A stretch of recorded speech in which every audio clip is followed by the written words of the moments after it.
Sabe qual é o maior desafio de todos para quem investe? É uma coisa bem simples, na verdade. A gente não sabe o que vai acontecer no futuro. E essa é uma verdade que pode paralisar qualquer um. E aí, como é que a gente faz? Se não dá para prever o que vem pela frente, qual é a saída? Ficamos parados? Pois é, o lendário investidor Howard Marks tem uma resposta para isso, e é uma resposta muito poderosa. Em vez de ficar tentando adivinhar o futuro, ele fala para a gente olhar para os padrões. Bom, vamos mergulhar nisso para entender melhor. Vamos deixar uma coisa bem clara. Para a maioria de nós, tentar prever o que vai acontecer com a economia é perda de tempo. Mas a boa notícia é que a gente nem precisa fazer isso. Existe um jeito muito mais inteligente de encarar a coisa. E é aqui que está a grande virada de chave.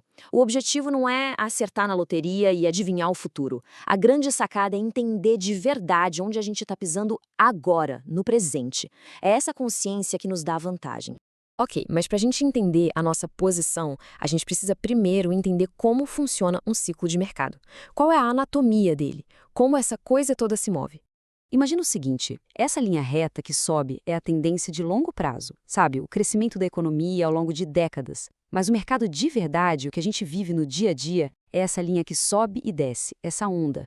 E o que move ela é justamente a oscilação entre o otimismo e o pessimismo das pessoas. E dá pra gente quebrar essa onda em fases bem claras. Tem a recuperação, que é quando as coisas começam a melhorar lá do fundo do poço. Aí vem a alta, quando o otimismo vai lá pra cima e empurra os preços para além da média. Depois, o pico, que é o ponto máximo de euforia. E, claro, a correção, que é a volta inevitável para a realidade. Então, aqui está o ponto mais importante de todos, a ideia central do Marx. Essas fases não acontecem por acaso uma depois da outra. Uma causa a outra. Não é só uma sequência, é uma verdadeira reação em cadeia. Vamos ver como essa corrente funciona na prática. A fase de alta, ela cria excessos, sabe? Otimismo demais, preços nas alturas. Esses excessos deixam o mercado todo frágil, o que acaba causando uma correção. Aí, com a correção, os ativos ficam baratos, o que cria oportunidades incríveis. E são essas oportunidades que dão o combustível para a próxima alta. É um ciclo que se retroalimenta. Tá, mas o que move essa máquina toda? Não é uma planilha de Excel, não são fórmulas matemáticas. É algo muito mais humano. O Marx usa uma metáfora genial, a do pêndulo. O humor do mercado fica balançando entre dois extremos. De um lado, a euforia, onde ninguém liga para o risco. Do outro, o medo, onde ninguém enxerga as oportunidades. E o mais interessante é que o pêndulo quase nunca para ali no meio, no ponto de equilíbrio, na razão. Pois é, nesses extremos, as histórias que a gente ouve são completamente opostas. Lá no pico, a conversa é: não tem como dar errado. Dessa vez é diferente, e os preços refletem essa ideia de perfeição. Já lá no fundo do poço, a história é: o mundo vai acabar, e os preços mostram puro pânico.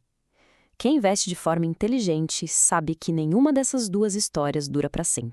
Ok, a teoria é ótima, mas e na prática? Como é que a gente transforma esse conhecimento todo em uma vantagem real? Como a gente usa isso para, de fato, inclinar as probabilidades a nosso favor? Para isso, o Marx tem outra analogia fantástica. Imagina um pote com 100 bolinhas, algumas pretas e outras brancas.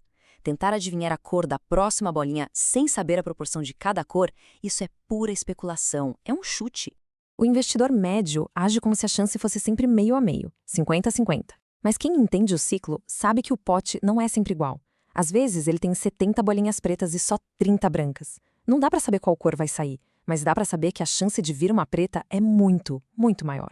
E é essa a vantagem do conhecimento. E é exatamente isso que a consciência do ciclo faz. Ela literalmente muda a distribuição de probabilidade dos resultados futuros. Vamos dar uma olhada em como isso funciona visualmente, que fica mais fácil de entender? Quando o mercado está lá no auge, no pico da euforia, olha o que acontece com a curva de retornos. Ela se desloca toda para a esquerda. A chance de perder dinheiro é bem maior e o potencial de ganho é minúsculo. Aqui, as probabilidades estão jogando contra a gente.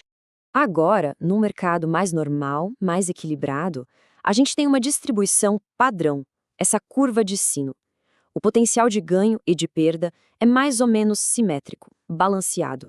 Mas é no fundo do poço, quando o medo está no ar, que a mágica acontece. A curva se desloca com tudo para a direita. O potencial de ganho se torna enorme e o risco de perder mais dinheiro é bem menor.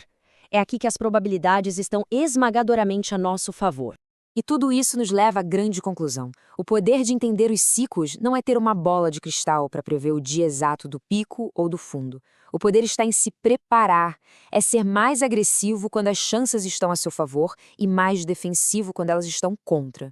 E com esse modelo mental em mãos, a pergunta de $1 milhão que podemos nos fazer a qualquer momento é esta: olhando para os mercados hoje, para a economia, para o sentimento das pessoas, onde, em que ponto do ciclo nós estamos agora? A resposta para essa pergunta, essa é a chave para dominar o jogo do mercado.